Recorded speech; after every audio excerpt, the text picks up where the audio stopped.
We actually want all evidence to come out that's proper and appropriate evidence. Justin Baldoni's team has issued a response in opposition to dismiss the New York Times. How the New York Times actively vouched for the veracity of its false narrative. Hollywood drama or media manipulation. What's really going on here? 1 minute, everyone was convinced Blake Lively had a rock-solid case against Justin Baldoni. The next, everything flipped upside down thanks to a flurry of new evidence. You guys were complicit here. You guys were involved in this every step of the way. That's the whole point of a lawsuit, is you just start with allegations, and allegations are not evidence. They're just statements of fact that help establish this is the claim that I'm bringing. Shocking revelations and a massive blow to Blake's legal team. Before we dive into the bombshell details, do me a small favor.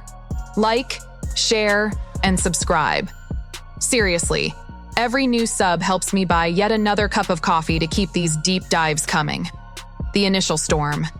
The story kicked off with allegations so startling, it was hard not to take them at face value. There's a lot of factual determinations that need to be made here, not legal determinations.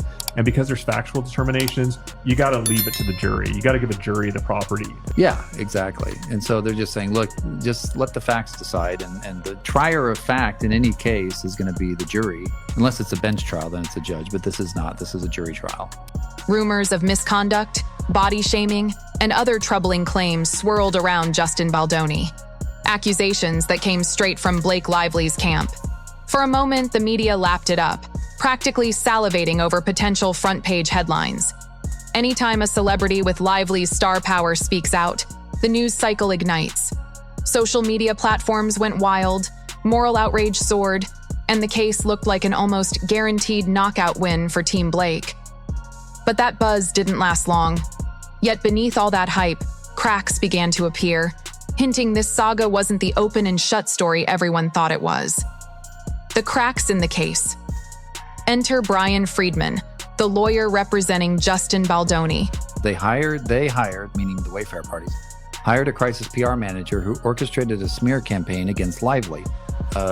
Reynolds and Lively wanted Wayfair to issue a statement taking the blame for Lively's bad press. Baldoni's team drops a massive $400 million suit on Blake and a lawsuit against the New York Times.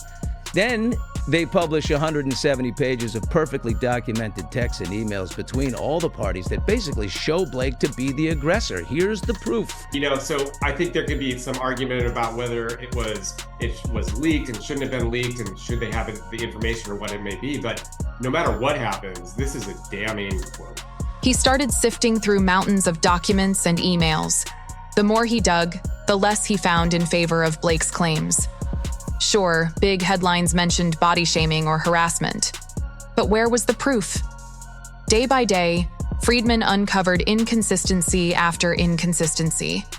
Some messages were vague. The New York Times enters the fray. In the midst of this chaotic back and forth, the New York Times published a piece that almost read like an endorsement of Blake's story. Yeah, and again, at the same time, Nathan assembled a team that could dominate social media through full social account takedowns by starting threads of theories and... Hold that thought. Here we go. Generally working to change the narrative. So it's impossible to know how much they planted and how much of it originated organically. Well, wait a minute. At first glance, it looked like pure gold for her side. Here was one of the most reputable media giants seemingly validating her claims. She must have thought she'd struck PR gold. But Brian Friedman wasn't about to let that slide. According to him, the Times didn't simply report the allegations. They framed them like established facts. He argued this crossed a legal line known as fair report privilege, which generally protects journalists unless they step outside neutral territory and start adopting claims as truth.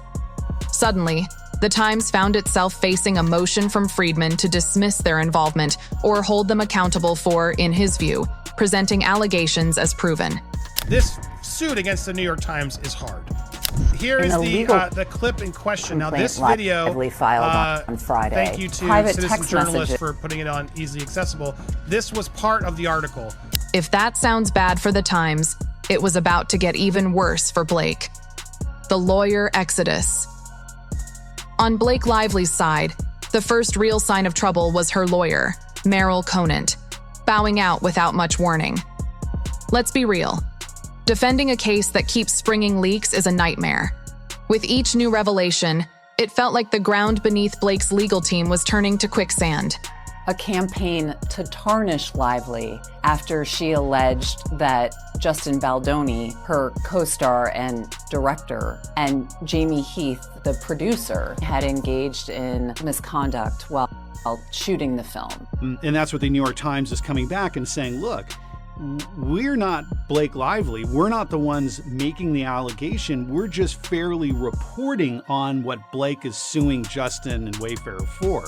They decided not to run it for fear of defamation, I'm sure, for fear of you and defamation. So they didn't run it. But some of these TikTokers have done it. Conant's exit hinted at a deeper issue, the possibility that the main allegations just didn't hold up under scrutiny. You can't push forward effectively if the evidence bank is running on empty. He mocked Baldoni in the process. He said, it's an effed up bad situation with what Baldoni, whatever his name is doing. If they would have said, Blake alleges that, or according to Blake, blah, blah, blah, this happened. Once Conant made her exit, the legal meltdown became public, and it was clear the pressure was reaching a boiling point. If that wasn't a big enough blow, the next reveal came in the form of a massive document that changed the entire conversation. They'd be protected. But they said, and her title is investigative journalist. So she's investigative journalist for the New York Times. So that is implying that she's done an investigation. She's actually looked in this. We can trust her. The New York Times have looked into it, and this is what really happened. So now they're stating as a fact, not as an opinion, that this happened, and that's how they're going to get into trouble. 170 pages of contradictions.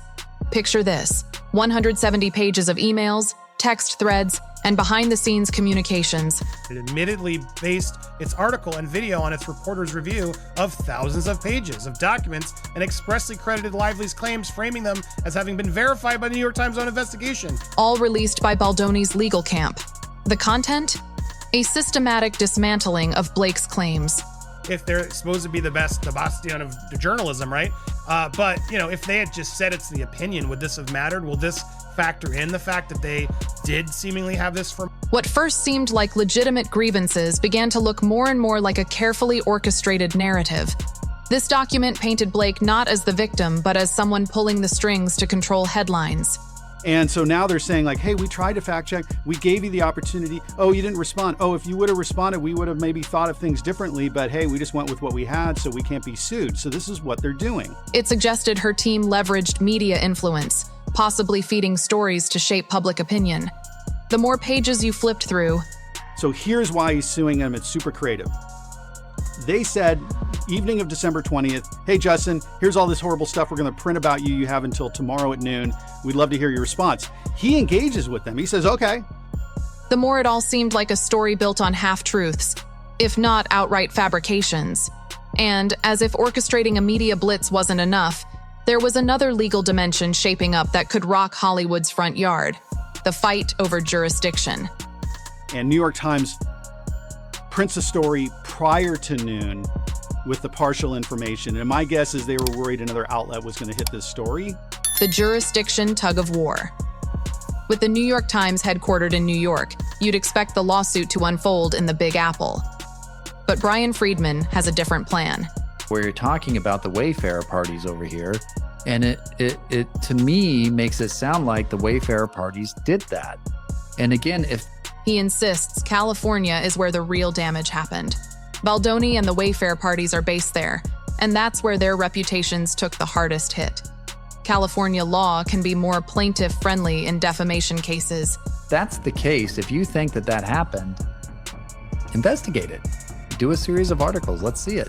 Especially when it involves people deeply tied to the Hollywood industry. Friedman wants to ensure a jury in the entertainment capital of the world hears the case. It's not unlikely. I think there's a high degree of likelihood that the court probably, on one of the arguments, and maybe it's the group pleadings, but will grant the 12b6 motion and ask Baldoni's side to amend the complaint. Where the consequences of tarnishing a creative reputation can be massive. It's not just about convenience, it's about getting a fair shot at defending the livelihoods and public images of those involved. An intimacy coordinator, and Blake refused to meet with him or denied, said, I don't need to meet with the intimacy coordinator. I'll see you on set. I'm all good.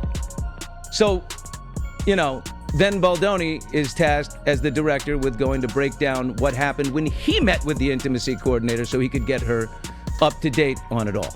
But none of this legal maneuvering can overshadow the biggest elephant in the room: how the media shaped early public opinion. Public perception versus legal reality. Let's face it, the court of public opinion forms judgments faster than any actual judge and jury. And they're arguing that California's tort claims, etc., damages in California are different because make their personal and professional homes, they may make claims in California. Early on, the media coverage and social media reaction painted Baldoni as a villain. But as the newly revealed evidence emerged, and as the Times faced accusations of biased reporting, opinions started shifting. But what Justin is saying is that California's substantive law should apply on this placing somebody in a false light. Some who stood by Blake's side are now taking a more cautious stance. Posts expressing outrage and calls for cancellation have turned into confusion and skepticism. Recognizes a claim for damages or for money for placing somebody in a false light. New York doesn't have that same law. What Justin, I think, is correctly saying is that, hey, I'm a California guy. After all, if the Times piece really did blur the lines between allegations and facts, how much of everything else was equally skewed? All these other people in California, you, New York Times, based in New York, knew that publishing this story would impact me and others in California. So you reached out and touched us in California, so now California law applies. Ultimately, no amount of PR spin will replace the final word from a jury, if the case makes it that far. Yeah, I think it's extraordinarily difficult to sue a media outlet and be successful. Most of these are done just for press, like, oh, I'm suing the New York Times for all this money, and they end up getting, devastated. Here, I think he has a pathway. So here we are. Allegations that sparked an immediate media storm are now under heavy scrutiny. Blake's legal team is in disarray. The New York Times is facing legal backlash for what Baldoni's side calls advocacy instead of reporting. And even if it doesn't succeed, meaning he doesn't get to a jury or a jury says, hey, I'm going to give you $1 or something like that, I like that he's exposing this because, we hope that journalists would actually investigate completely. We hope that journalists would give each side a fair chance rather than smearing and destroying one side. Brian Friedman is pushing for a trial in California, demanding that a jury, not a headline, decides the truth. The hypocrisy that Blake and the New York Times were doing the same exact thing, that's hard to ignore, no? It's a powerful reminder that in today's hyper-connected world, one article or viral post can make or break a reputation overnight. They showed that Blake is the one that colluded and conspired to get this movie and this IP out of his control so Blake could run the show. In that massive upload of documents, Blake leverages her friendship with Taylor Swift. But as this case proves, what starts out as shocking or revealed can crumble under the weight of facts. Will Lively's star power be enough to salvage her claims? Or will the truth outshine the spin? We'll have to wait and see. And her suffering in a public way, I think it's distressful, to say the least. In the meantime, thanks for watching. And don't forget to like, share, and subscribe before you go. Trust me, every subscription helps me keep the lights on and the coffee flowing, so I can keep digging into stories like this one. Until next time, stay curious, stay caffeinated, and keep an eye on those headlines. You never know what's really lurking behind them. A lot of these people who turned their back on Justin Baldoni right off the bat, like he did a podcast called the Man Enough Podcast, and he did it with this woman, Liz Plank is his partner in the podcast. Soon as this New York Times thing, the dates are redacted, the names of the complainants are redacted, except for on one of them, there's an M. And in Blake's original, when she went to Sony, and by the way, they're not to Wayfarer Studios, Justin's company, they're to Sony, the distributor. I don't know how much is going to come through in the transcript that can be read now, but audibly, because we were able to call in to that hearing and listen to it, there did seem to be a lot of stress and a lot of tension, particularly when it came to those points. Her books are so good you can't put them down. I believe this is her first book that was made into a movie.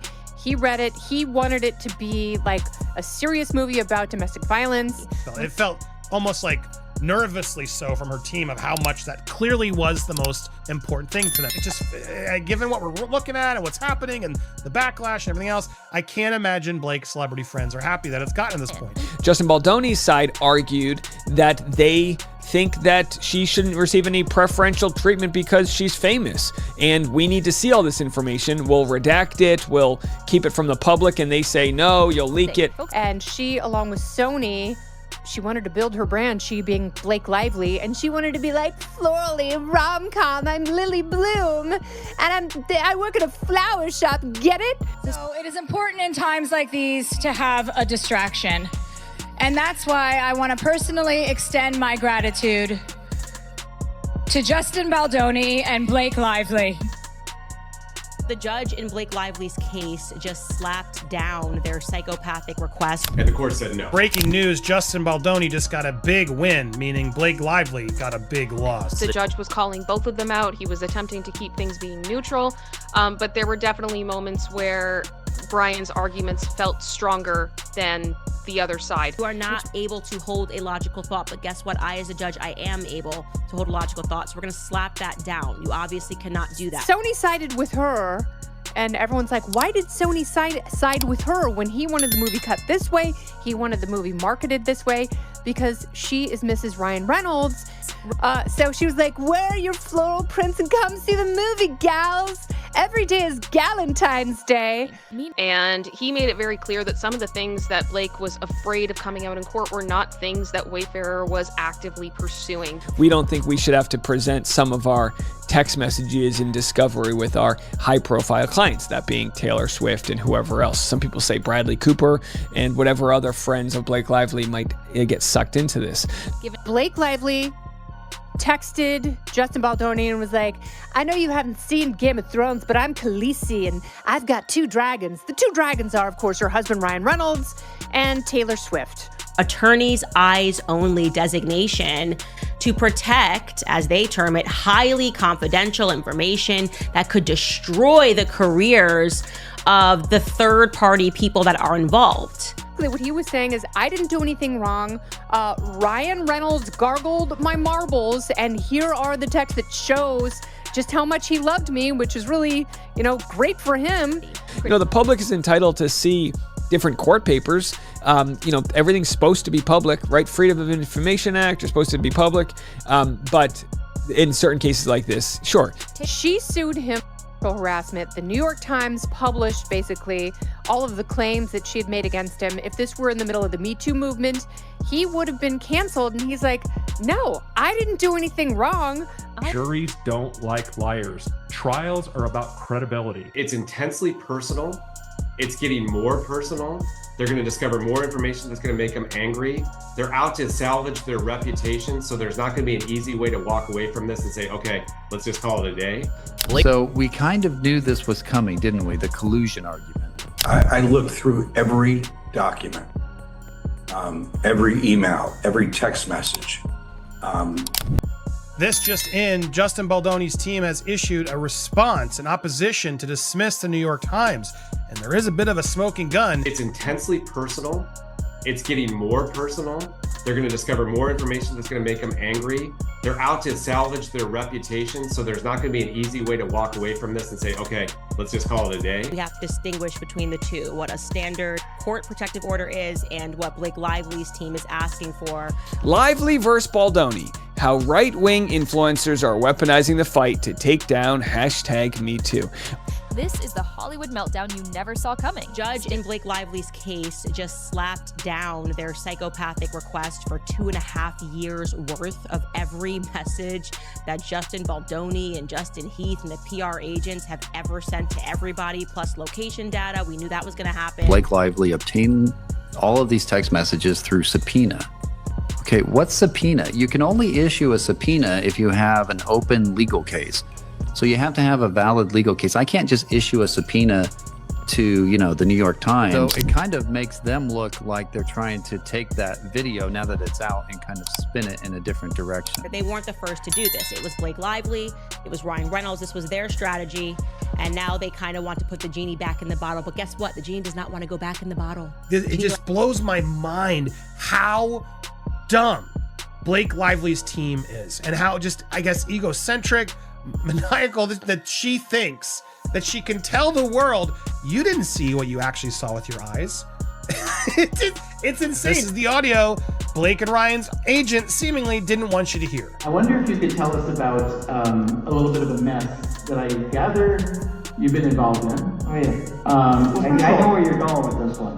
Do you have notes on it? Oh yeah. Those are the two things I said to myself. What I think we're seeing now with this quote is WME absolutely got rid of him because of these things that were said. And so now he's got a clear line to get damage support. I mean, is it not a little hypocritical? Is this a bad look of her if she's trying to tell the courts that we should stop talking about this in public? Blake says she's so glad they did, but now she wants all other footage to not come forward. And we're supposed to be like, yeah, you go, girl. Your lawyers are stupid. It's like he's like being nice here. He's like, your lawyers are really stupid. Based on filing, we can now see that Ryan was panicked in general. This dispute, these words that were said by Lively side had a clear, immediate negative impact on Baldoni's career. And that's why you think, like you mentioned before, that you think this video is the most damning evidence that Baldoni has so far. I think so. And it's better than words. If you have somebody who has a significant amount of power in the industry and has the ability to tell stars not to go on your podcast in the future, and has general ability to make life uncomfortable for you and ask for a favor, you're more inclined to do it, right? That was what the fight was over. So Blake Lively, her team wanted to have a rubber stamp that said attorney's eyes only, and they wanted to use it in their discretion on any document they wanted. Yeah. And that presumably would make it an attorney's eyes only designation unless